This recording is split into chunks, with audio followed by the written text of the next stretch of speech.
आ रही है। फैसला रिजर्व रख लिया गया था, इंतजार किया जा रहा था कि 12 बजे के आसपास ये फैसला पढ़कर सुनाएगी कोर्ट, और अब डबल बेंच ने राहत दे दी है सरकार को और कहा है कि सुप्रीम कोर्ट के निर्देशानुसार अब आप इस प्रक्रिया को चालू रख सकते हैं।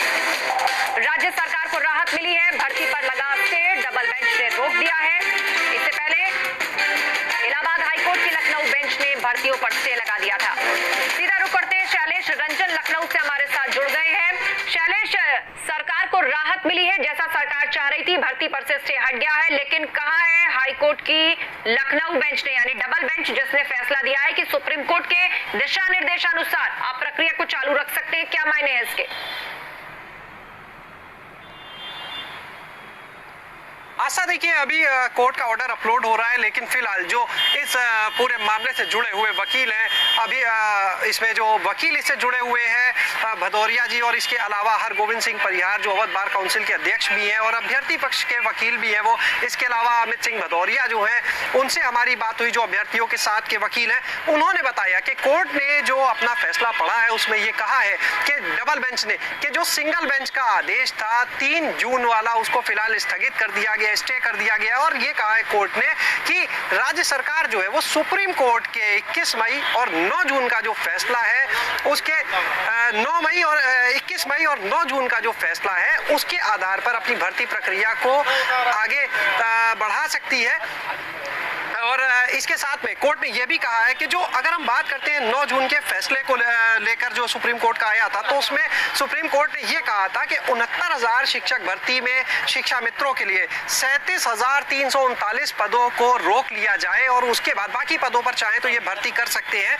तो इसी के आधार पर अब आगे भर्ती करने के लिए फिलहाल कहा है। तो निश्चित रूप से राज्य सरकार के लिए ये राहत जरूर है, निश्चित रूप से एक बड़ी राहत है राज्य सरकार के लिए भी, और जो अभ्यर्थी मेरिट में शामिल थे उनके लिए भी एक बड़ी राहत ये कही जा सकती है। आस्था जी हाँ, बिल्कुल, जो अभ्यर्थी मेरिट में शामिल थे उनके लिए भी राहत की बात कही जा सकती है। लेकिन सुप्रीम कोर्ट के जिन दिशा निर्देशों की बात हो रही है, कुछ दिन पहले शिक्षा मंत्री ने कहा था कि चूंकि हमारा पक्ष जो है अभी कोर्ट ने नहीं सुना है, तो हम कोर्ट में पक्ष रखेंगे। जहां पर सुप्रीम कोर्ट ने 34,000 सीटों को अलग हटाकर भर्ती करने की बात कही थी, तो उसमें यूपी सरकार का कहना है कि हम भी जाएंगे कोर्ट में, अपना पक्ष रखेंगे। तो अब आगे की प्रक्रिया क्या रहने वाली होगी, इसकी कब तक क्लैरिटी इस पर मिल पाएगी?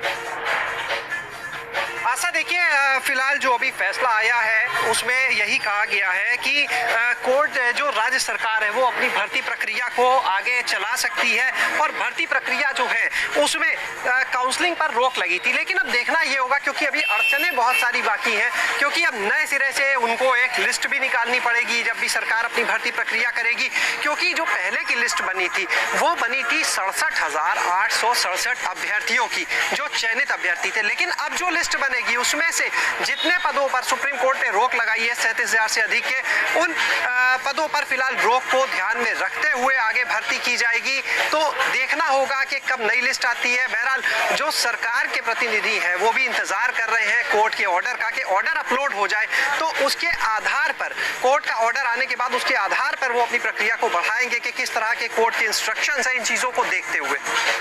जी हाँ, बिल्कुल, किस तरह के इंस्ट्रक्शंस है उसको देखते हुए अब भर्ती प्रक्रिया जो है वो आगे शुरू कर पाएगी सरकार, जैसा चाह भी रही थी। और जैसा आपने बताया शैलेश की, ये उन लोगों के लिए, उन अभ्यर्थियों के लिए भी राहत भरी खबर हो सकती है जो मेरिट पर चुनकर आए हैं।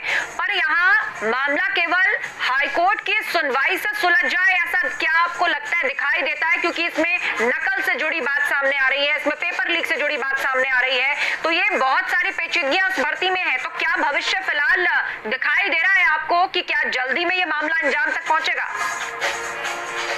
लगाइए राजू जल्दी फ्रेम। तो शैलेश से हम जो है यहाँ पर फिलहाल अभ्यर्थियों के लिए, जो अभ्यर्थी जी आशा, देखिए जो अभ्यर्थी मेरिट लिस्ट में शामिल थे उनको एक बड़ी राहत जरूर मिली है, लेकिन सबसे ज्यादा राहत उन अभ्यर्थियों को है जो उन पदों में यानी उस मेरिट में आएंगे जितने पदों पर भर्ती के लिए अभी अनुमति दी गई है। जहां तक बात की जाए, जो पद सुप्रीम कोर्ट ने फिलहाल रोकने के लिए कहा है, जाहिर है कि उन पदों पर जिन अभ्यर्थियों का नाम होगा यानी उतने पदों के लिए जिनका सिलेक्शन होगा उनके लिए एक तो ये राहत नहीं होगी। दूसरी चीज ये देखना होगा कि राज्य सरकार जो है वो कोर्ट का आदेश आने के बाद अपनी भर्ती प्रक्रिया को किस तरह से आगे ले जाती है, क्योंकि अब इस भर्ती प्रक्रिया में सिर्फ ये एक ऑर्डर नहीं है, सुप्रीम कोर्ट का एक ऑर्डर है, उसको लेकर भी राज्य सरकार जो है सुप्रीम कोर्ट में अपनी अपील कर रही है। उनका ये कहना अभी हाल ही में जब बेसिक शिक्षा मंत्री और सरकार के प्रतिनिधि सामने आए, उन्होंने कहा था सुप्रीम कोर्ट ने जो अपना 9 जून का फैसला दिया था उसमें सरकार के जो विभाग का पक्ष है उसको नहीं सुना गया था। तो ये लोग उस फैसले को लेकर भी आगे जा रहे हैं कि ये चाहते हैं कि सुप्रीम कोर्ट जो है वो सरकार का पक्ष सुने और जिन पदों पर 37,000 से ज्यादा पदों पर रोक लगी है, सरकार का प्रयास है कि वो रोक भी हट जाए। तो अब देखना होगा उसमें कितनी राहत मिलती है। एक ये, दूसरी चीज, अगर ये सारी चीजें हट भी जाती है तो भर्ती प्रक्रिया जो है उसको लेकर अब जांच चल रही है कि किस तरह से इस पूरी भर्ती प्रक्रिया में गड़बड़ियां हुई है, वो भी सामने आई है, किसी से छुपी नहीं है, चाहे वो नकल माफिया हो, नकल सिंडिकेट हो, पेपर लीक का मामला हो, तो ये चीजें भी है। तो अब अड़चने देखिए, कोर्ट की तरफ से एक अड़चन दूर हुई है, राज्य सरकार को राहत मिली है, लेकिन अभी तमाम अड़चने बाकी है। ऐसे में अगर सरकार ये फैसला लेती है भर्ती प्रक्रिया को आगे ले जाएंगे तो भी विरोध हो सकता है उसका, कि जिस भर्ती परीक्षा की शुचिता पर ही सवाल उठ चुके हैं, जिस भर्ती परीक्षा को लेकर ये सवाल उठे कि पेपर लीक हुआ है। ऐसे में अब ये सब कुछ निर्भर करेगा कि सरकार क्या फैसला लेती है। बहरहाल सरकार जो है वो भी पूरे ऑर्डर के अपलोड करने का इंतजार कर रही है। अपलोड होगा, उसके बाद जो उनकी लीगल टीम है उससे डिस्कशन होगा, इसके बाद उच्च स्तर पर शासन में इसको लेकर वार्ता होगी, जो न्याय विभाग है वो बताएगा, तो देखना होगा। लेकिन ये फैसला जो है राहत भरा कहा जा सकता है, लेकिन अड़चने खत्म हो गई ये नहीं कहा जा सकता आस्था अभी। और अभ्यर्थियों के लिए जो संघर्ष का भी समय हम लोग लगातार कह रहे हैं कि सिस्टम की वजह से जो अभ्यर्थी संघर्ष कर रहा है वो संघर्ष का समय अभी आप कह सकते हैं कि खत्म नहीं हुआ है यहीं पर। जी हाँ, संघर्ष अभी खत्म नहीं हुआ है। अभ्यर्थियों की जो मुश्किलें हैं उन पर क्लैरिटी मिलना, उसमें भी अभी समय लगेगा, ऐसे साफ तौर पर शैलेश देखा जा सकता है। क्योंकि एक तरफ ये भर्ती परीक्षा हुई, इसका जो टॉपर है वो भी जेल में है।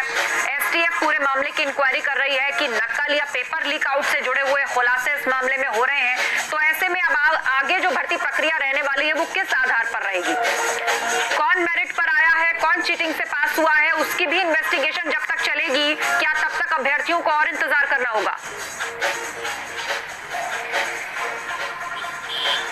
फिलहाल आस्था जो हालात अभी दिख रहे हैं, जिस तरह से अभी राज्य सरकार कह रही है कि हम सुप्रीम कोर्ट में बात कर रहे हैं, सुप्रीम कोर्ट में अपना पक्ष रखने के लिए लगी हुई है राज्य सरकार के, किस तरह से जो जिन पदों को रोका गया उन पर भी छूट मिल जाए, तो अभी उसका फैसला होना बाकी है। इसके अलावा जैसा हमने अभी पहले भी जिक्र किया कि इस भर्ती परीक्षा में जिस तरह से धांधली सामने आई, रैकेट सामने आया, उसको लेकर तो अभी तो ये भी तय नहीं है कि कितने लोग इस भर्ती परीक्षा में इस नकल माफिया के बल पर पास हुए। तो जब तक ये चीजें क्लियर नहीं हो जाती है, कैसे तय होगा किसको मेरिट में रखना और किसको नहीं? क्योंकि अभी तो जो टॉपर की बात है, उदाहरण हम टॉपर का ही ले लेते हैं कि टॉपर गिरफ्तार हो चुके हैं, कई टॉपर पर एसटीएफ की निगाह लगातार बनी हुई है, और ये वो लोग हैं जिन पदों पर भर्ती होनी है, जिनका नाम मेरिट लिस्ट में शामिल था। तो जाहिर सी बात है कि जब इन लोगों की अभी भर्ती में नाम है जो गड़बड़ करने वाले, तो अब किस तरह से लिस्ट को संशोधित करेंगे ये भी देखना होगा। और अभी संशोधित करेंगे या जांच पूरी होने का इंतजार करेंगे, इस पर निगाह रखनी होगी। क्योंकि अगर जांच पूरी हुए बिना मान लीजिए अपनी भर्ती प्रक्रिया को शुरू करते हैं और उसके बाद जांच में ऐसे नाम आते हैं जिन्होंने गलती से नौकरी हासिल की हो या फर्जीवाड़ा किया हो,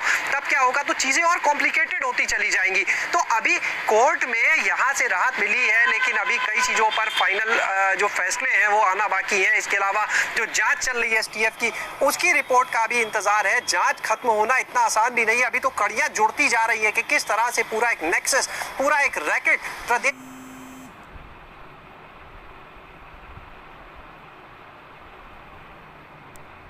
भर में फैला हुआ था इस भर्ती को लेकर। हाँ, राज्य सरकार जो हम बार बार कह रहे हैं, ये राहत जरूर है कि डबल बेंच ने सिंगल बेंच के फैसले को स्टे किया है जो 3 जून का था, और अपनी तरफ से कह दिया है कि आप सुप्रीम कोर्ट के जो 21 मई का फैसला है, जो 9 जून का फैसला, उसके जो निर्देश मिले हैं उसके आधार पर आप अपनी प्रक्रिया करें।